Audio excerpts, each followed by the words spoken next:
When they had first offered the contract, he'd almost walked away immediately. The money was good. So good in fact that it had set alarm bells ringing. "What's the catch?" he had asked, idly stroking the handle of the knife worn at his waist. His gun he had had to leave at the door, but like most in the Outer Rim, they barely considered a blade a weapon, which is why he always carried one. "No catch," the broker responded. "Simple live grab job. We even have the coordinates. It is a low-level security planet.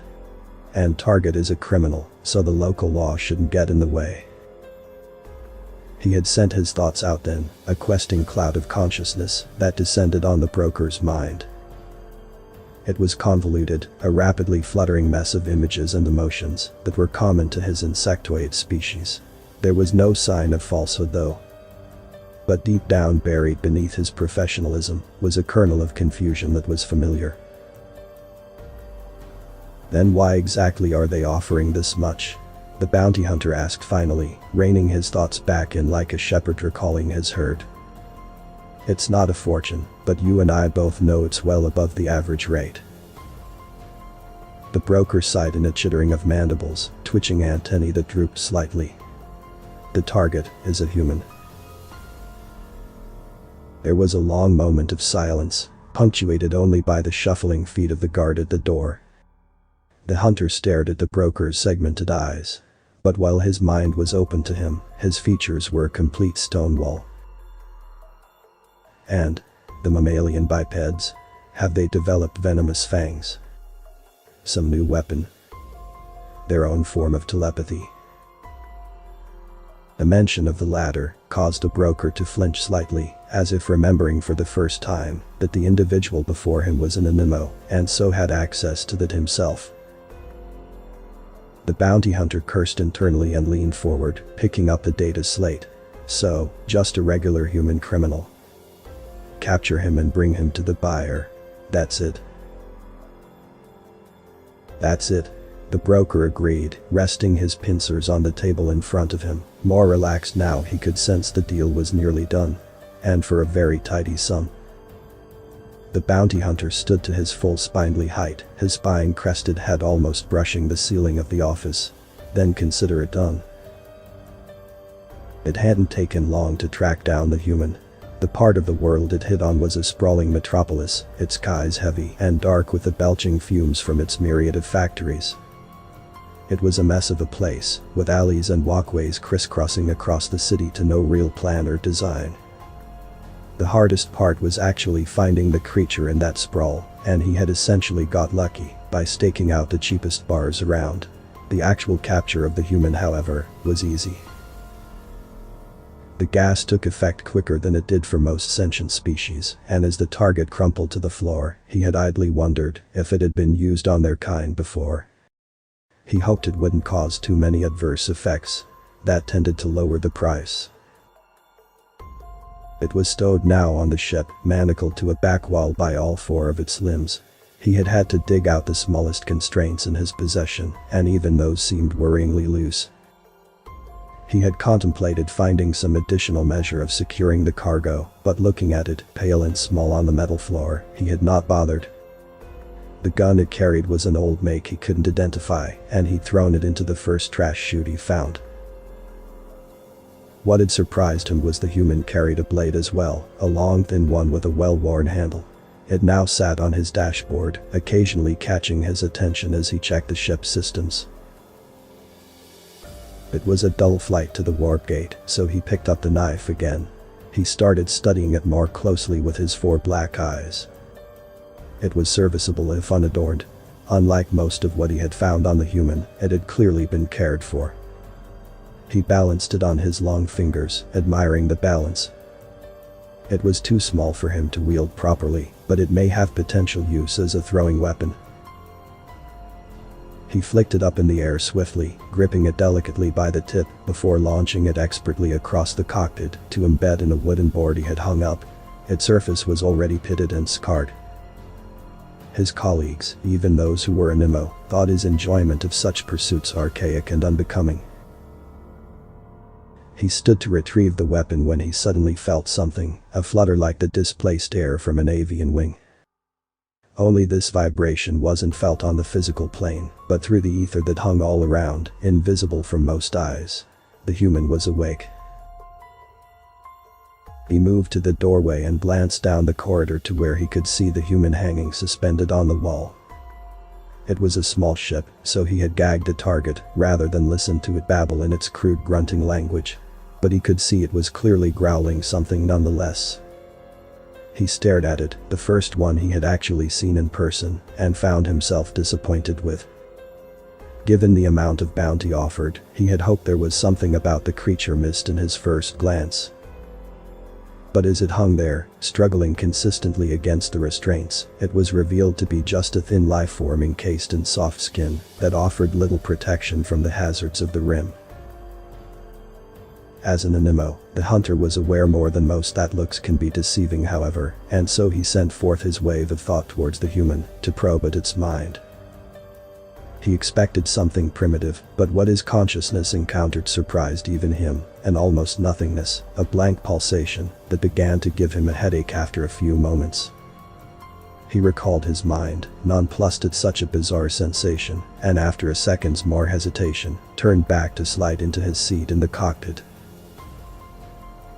Nothing, he muttered to himself, flicking a dial idly to ascertain how far they had left to go. Is this thing even sentient? Are they all like this? Maybe it's broken. A lot of money for a broken one. What a waste. He stretched out in his seat, switching on an overhead monitor which began to list contracts available and their fees. He scrolled for a few moments before selecting one, a kill order on a Venetian diplomat, and a wall of text appeared. A few minutes passed, his head in his hands, before the hunter realized that he had read the same line 3 times.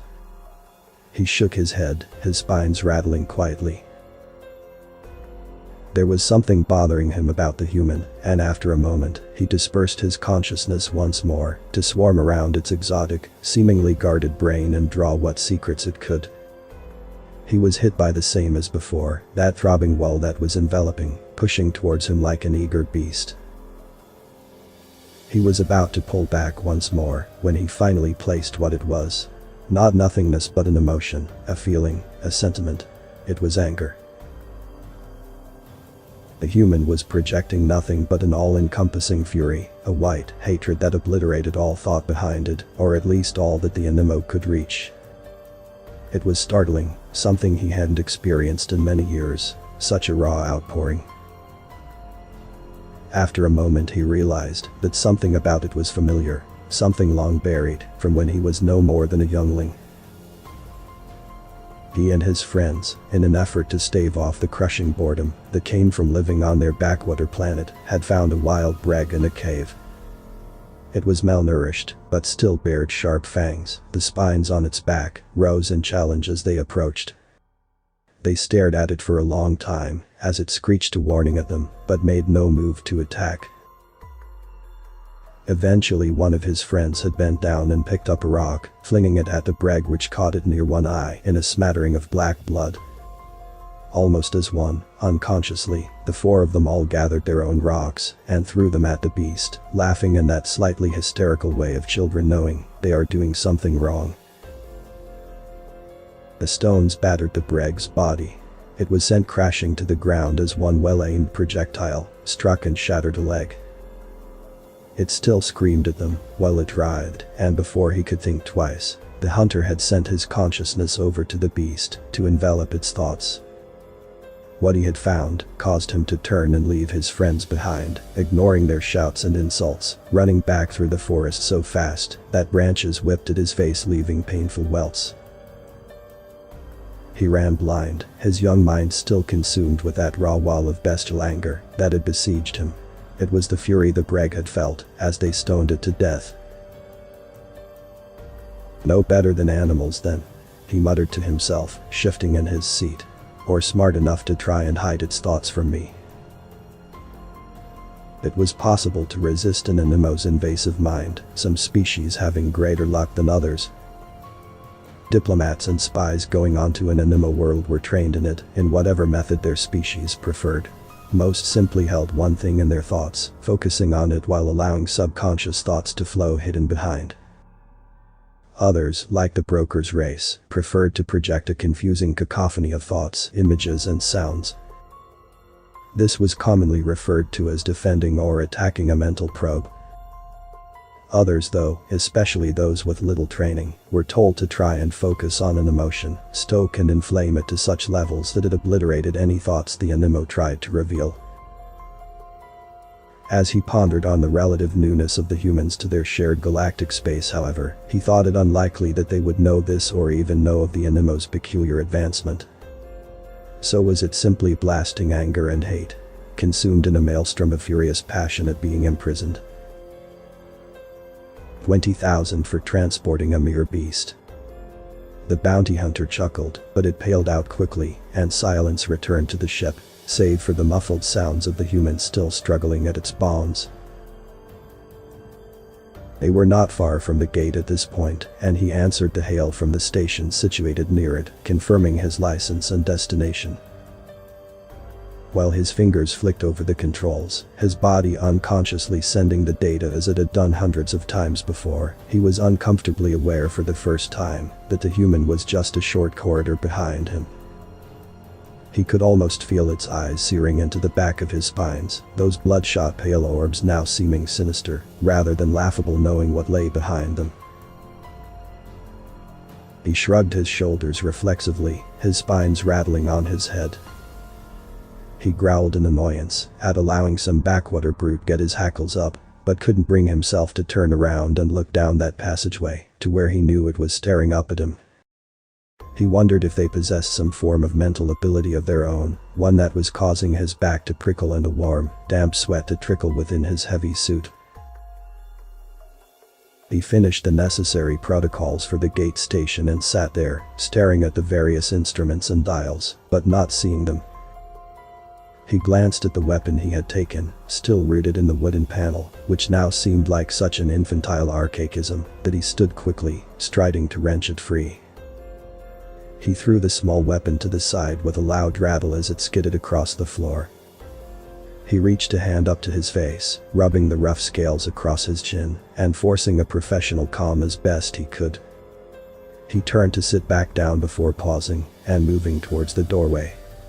He would gas the damn creature again, put it to sleep until he could get rid of it, and absorb the penalty if it never woke up.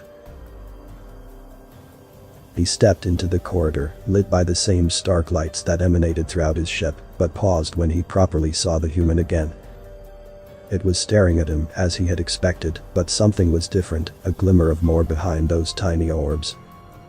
He sent out his conscious on reflex, as natural as breathing for an animo, but it had just touched the being when he saw what was different. Only one of its slender limbs was held up, clamped by its head. To the left, hung an empty manacle, and the arm it had contained was scrabbling at once, still bound.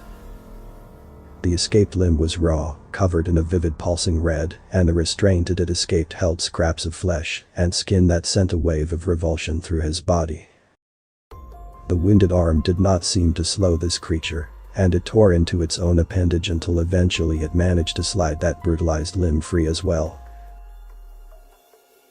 The bounty hunter quickly retracted his consciousness, not wanting to know what lay behind those wild eyes.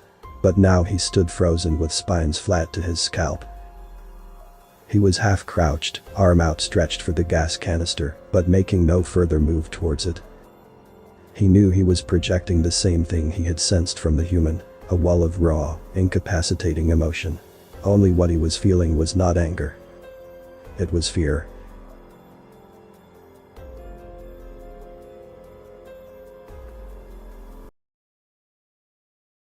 Author's name and the link to original text is in the description.